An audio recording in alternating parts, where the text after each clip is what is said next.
Dalam nama Bapa dan Putra dan Roh Kudus. Amin.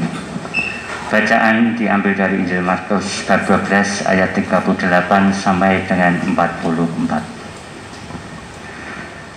Pada suatu hari Yesus dalam pengajarannya berkata, "Waspadalah terhadap ahli-ahli Taurat. Mereka suka berjalan-jalan dengan pakaian panjang dan suka menerima penghormatan di pasar. Mereka suka menduduki tempat-tempat terdepan dalam rumah ibadat dan tempat terhormat dalam perjamuan. Mereka mencaplok rumah janda-janda sambil mengelabui orang dengan doa yang panjang. Mereka ini pasti akan menerima hukuman yang lebih berat." Pada kali lain, sambil duduk berhadapan dengan peti persembahan, Yesus memperhatikan bagaimana orang banyak memasukkan uang ke dalam peti itu.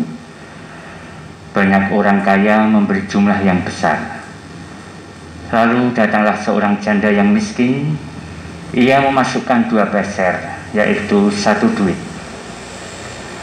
Maka Yesus memanggil para muridnya dan berkata kepada mereka, "Aku berkata kepadamu, sesungguhnya janda miskin itu memberi lebih banyak daripada semua orang yang memasukkan uang ke dalam peti persembahan.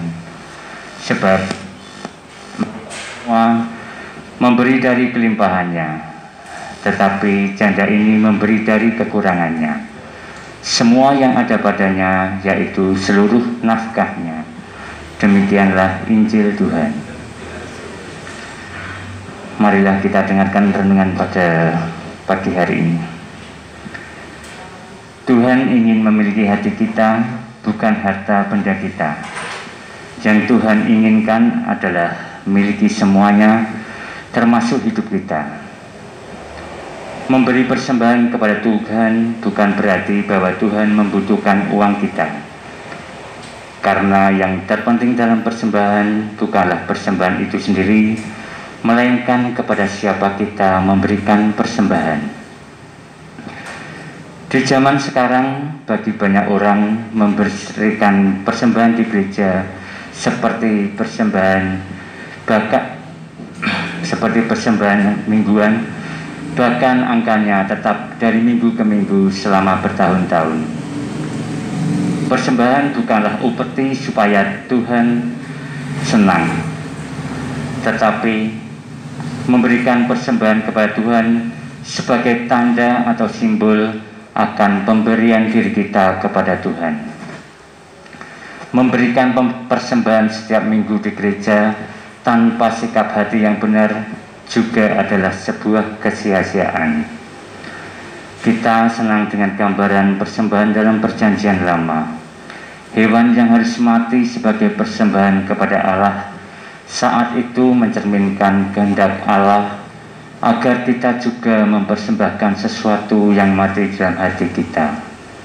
Entah itu keegoisan kita, rasa memiliki yang kuat dalam diri kita, keterikatan akan harta benda, dosa, rasa aman.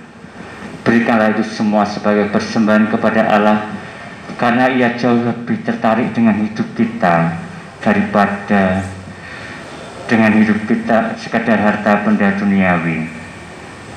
Sama seperti janda yang memberi dari kekurangannya, memberikan seluruh yang ada padanya, bahkan seluruh hidupnya.